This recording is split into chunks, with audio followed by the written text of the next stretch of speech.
The people at the Mexican restaurant that were sitting and eating outside, listening to live music, were like, they were into it, man. They were like cheering people on and standing up, watching all the burnouts and all that kind of stuff. So it was really cool. The police were great. They never saw what we were doing. It was awesome. The hard part was like we had really, I mean, any other event we'd have called it. Right. But because we didn't have passes on Friday, I didn't want to not allow the racers to have that opportunity, right? Like that was the problem. I wanted people to race. Mocan wanted people to race. People wanted to race. So it was, how do we get that done? But when we were on the phone with Keith, he made a great point. He said, don't run these people till they can't have any fun anymore. He's like, your event is about fun. Don't make it not fun by making them stay and hurting any kind of chance they'd have to be competitive in their class, because now they've got to stay. Now they're, getting to the last route stop, which is Broken Arrow Lanes, which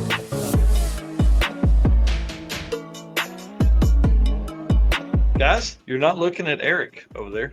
You're looking at Pro as the guest co-host tonight. I'm so excited. Guys, welcome to episode 112 of the Drag Drive Repeat show presented by Summit Racing. Tonight, it's going to be a crazy show. Let's jump into the WAF Racing segment here, where we're going to basically jump into the circuit 2025. Have you ever wished you could fit your toolbox in the palm of your hand, or really needed that extra set of hands while making a jet change at the track? At WAF Racing, we specialize in designing and manufacturing top-tier automotive tools that are made strong to withstand travel, yet lightweight not to slow you down. Tested in-house and at the track by the team at WAF Racing, every part is made by racers for racers. From compact toolkits, carburetor top hats, or spark plug storage containers, our tools are precision engineered and manufactured in the USA. Made of the strongest materials, every piece strikes the perfect balance of durability and dependability. Maybe you need something custom just for you. We do that too. You need WAF Racing in the passenger seat for your next drag racing event. Head over to wafracing.com today to take your racing experience to the next level. WAF Racing. Design, build, race. All right, let's talk about the circuit drag and drive. If you guys haven't heard, if you're under a rock, get ready. The circuit started in 2019. This is our 7th year to host this thing. Started 20 cars. It was $25 to enter, dude. What were we thinking? It was never going to be enough to do it with that. But early on, Jonathan Stonecipher told me I had to get involved in this lifestyle, and of course he was right, like everything else. So we started with it. I didn't even go on the first drive. How goofy is that? I met the guys all dropped their trucks and trailers at Mocan. They drove to Tulsa, Oklahoma to run within a test and tune, and I drove to Tulsa to meet them. Then I drove home, like an idiot. Then I got up early the next morning and drove to Mocan to meet them, because at that time we were running a single day shootout. So we had 3 sets of rules. Are you ready for this? We had the drag and drive rules and classes. We had fun runs, which lasted until like 1 or 2 o'clock in the afternoon. And then we had heads up classes that started at 3 p.m. So people would message and go, hey, what class should I be in? And I would say, for which part of the event? What do you mean? What do you need? So it's pretty crazy. Yeah, so we were a little dumb back then. But the Circuit 2025, absolute blast. I want to give a huge shout out to Eric White, who drove down Thursday. This guy has 5,700 miles on his car. We talked about this earlier in the show, driving this month to drag and drive events. So 5,700 miles worth of running around. Big shout out to Jesse Fox, who was our official photographer from the event. He sent over 711 photos to use. So we're going to have that dropping beginning tomorrow. I wanted to go over this show first before I started dropping all those photos. So big shout out to Jesse and Eric, who took tons and tons of photos. Eric actually did a lot of our recording. So the videos you guys saw from day one were actually Eric creating like a vlog style video, which is our first to really kind of do. So I think we're going to try and mix in some of both. Like we usually like to tell a bigger story with the footage that we get, moving things around all the time. But the vlog, I think, worked really well. I think people enjoyed that based on the comments and viewership we saw on Facebook. Other photographers that were there, if you're looking for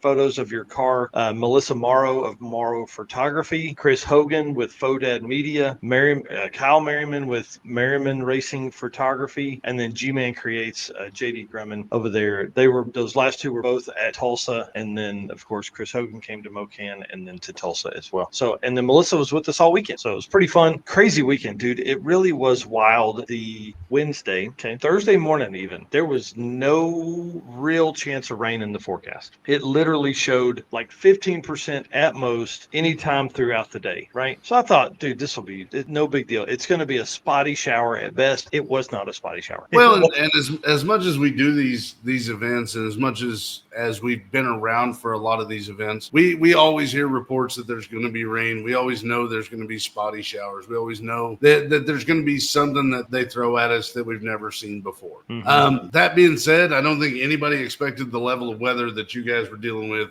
on this particular, and that's been a thing this year. I mean, all of the Drag and Drive events have kind of been this way. There's been some adversity that you don't normally see. So I wouldn't expect any less from the circuit. Yeah, we pushed back from early in the year to new dates in June. Ended up getting a scheduling conflict with Funny Car Chaos. I have to cancel a day of racing or create a drive day. I'll say it like that. And then that drive day turns into torrential rain, absolute crazy rain. I thought I had a good photo in here of it.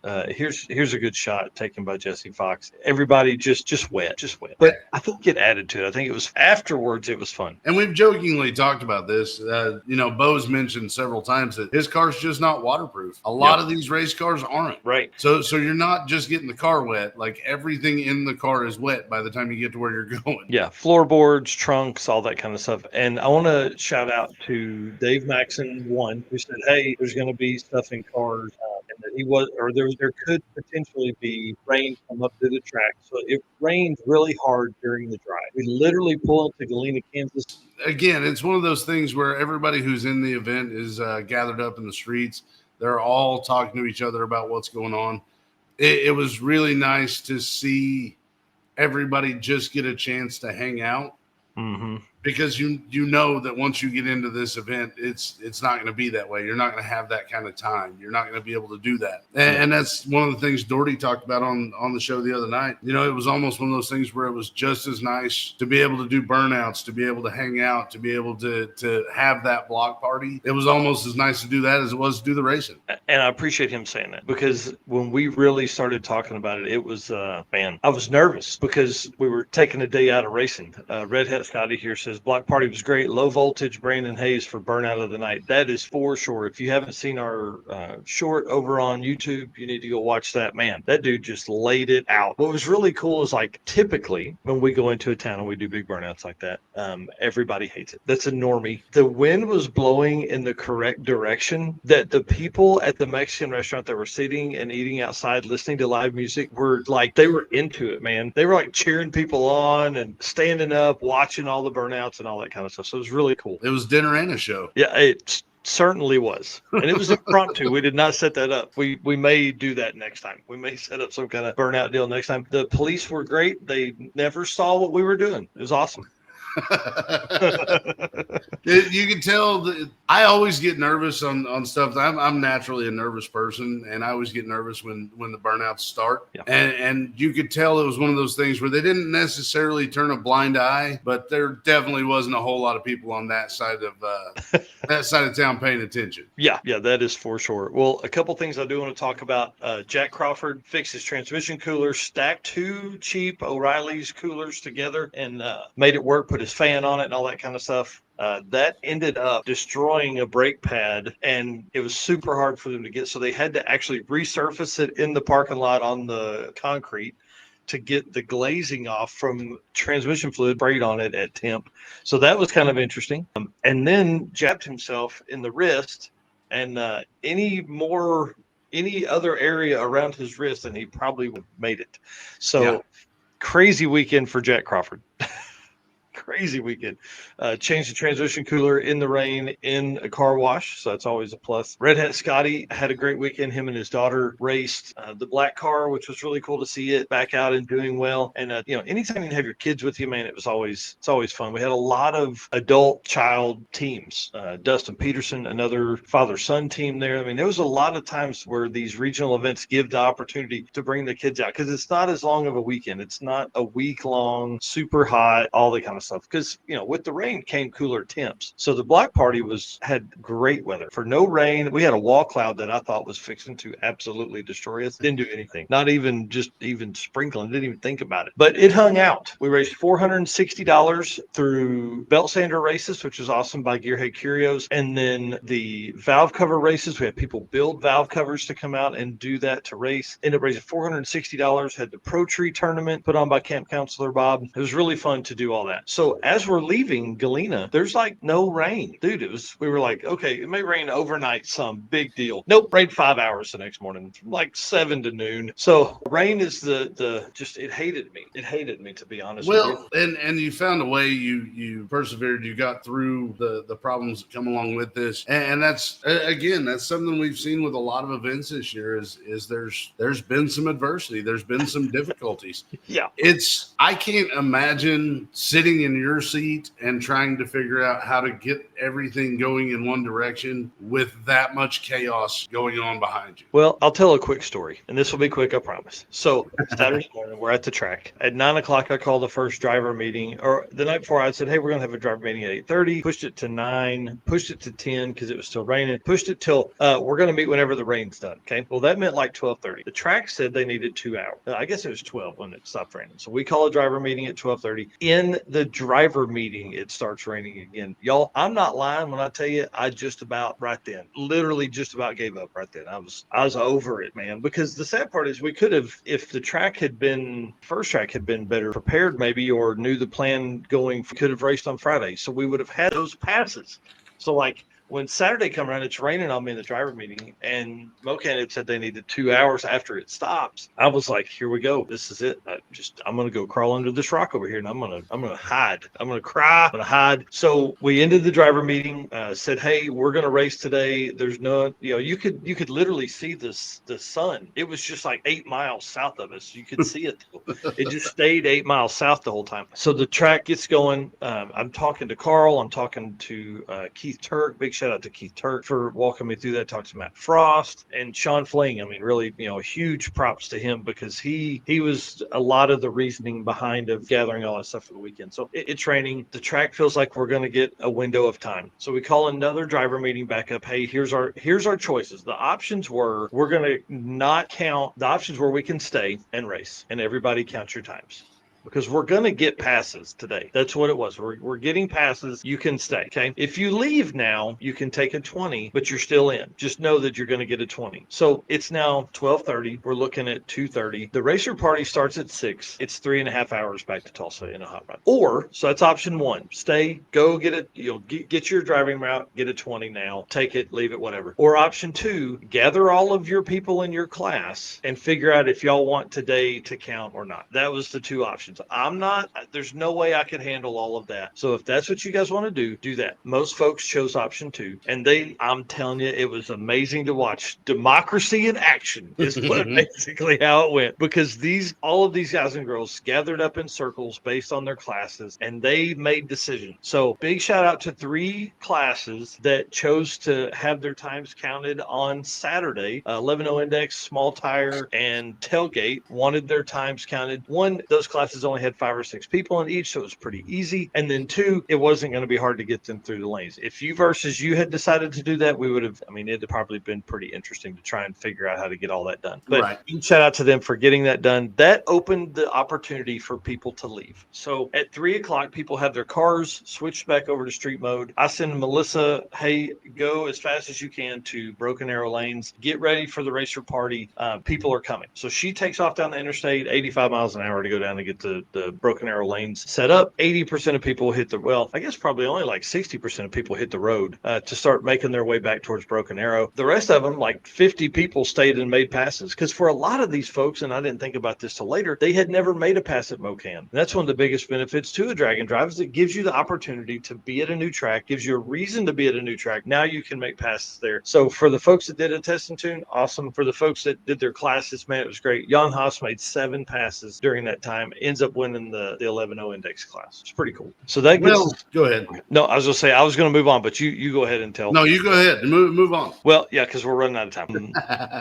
So that gets us through the end. We raced until 4:45. Again, big shout out to Mocan for letting us do all of that. And then everybody set off on their route. Melissa calls me at 6:40 and is like, don't panic. There's 3 people here. I was like, oh, I'm not panicked at all. They're coming. Just tell the people to stop cooking for a few minutes because they probably have enough food ready. So we fed everybody, but everybody started rolling in about 8 really hard. So that trip down Route 66, I think, was probably the most fun just because the route stops we had. We had the Blue Whale on the way back. We had Broken Arrow Lanes, obviously, and then, Hot Rod Hangout, another stop through Galena. So we went back through Galena, Kansas on our way back towards Tulsa, Oklahoma. So it was pretty cool to do that. And we had a ton of fun. I ended up staying up too late on Saturday night. Not a good choice to go into Sunday with. I was a little dehydrated and my brain hurt. If you know what that means. So now that you've kind of done this for as many years as you've done this, do you feel like you're getting better at this, or do you feel like this is kind of its own animal?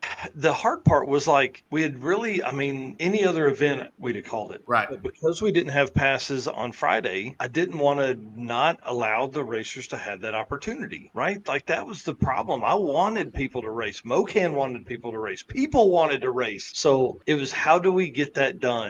But when we were on the phone with Keith, he made a great point. He said, don't run these people till they can't have any fun more. He's like, your event is about fun. Don't make it not fun by making them stay and hurting any kind of chance they'd have to be competitive in their class because now they've got to stay. Now they're getting to the last route stop, which is Broken Arrow Lanes, which Roxanne Hurley had a great point. The route made you drive right by the host hotel on the way to Broken Arrow Lanes. Nice. She was like, you are a jackass.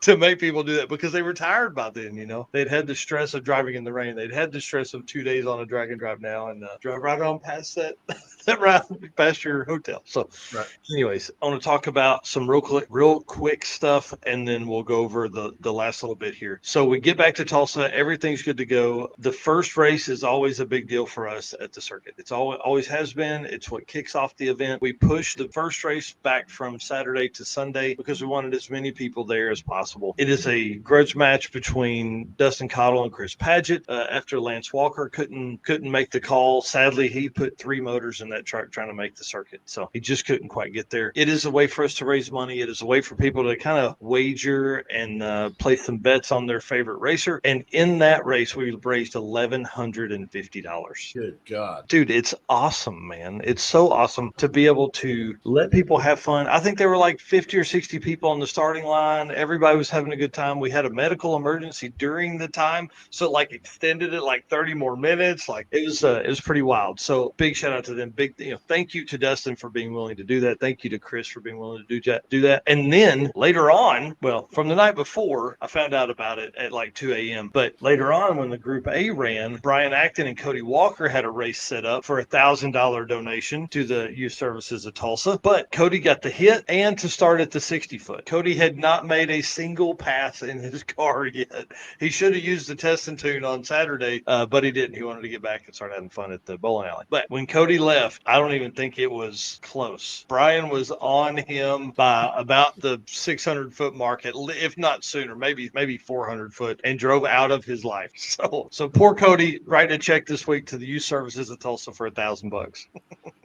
That's gonna happen. I mean, you get involved in stuff like this, you're gonna wind up in situations like this. I know that certainly makes up for the fact that there wasn't a fat guy wearing short shorts in the middle of the track this week. So I thank everybody for that. Yeah, exactly. All right. Well, real quick, couple comments here. Nice picture of Doherty and Stoney. Yeah, right at Clint Sadowski's place. So Tim Groy said they saw it on Saturday, but thankfully I'm pretty sure everyone made it out without a ticket. Oh, talking about the Burnouts. Yep. Rodney Reeves here. Big shout out to that guy. Appreciate you, Rodney, for doing the trophies here. Made it here before the end. We announced that Robert Voss is going to be getting this, and we're going to meet up in Tulsa in a few weeks. And then Jonathan Sonecipher, my wife brought her adult child along. Probably talking about himself. Yes. Pint-sized cool pilot for Red Hat Scotty. Sean Fling. It was so cool. I'm sure he's talking about everything. Absolutely. It's so cool. He's probably talking about the drag race between Chris and Dustin Codle.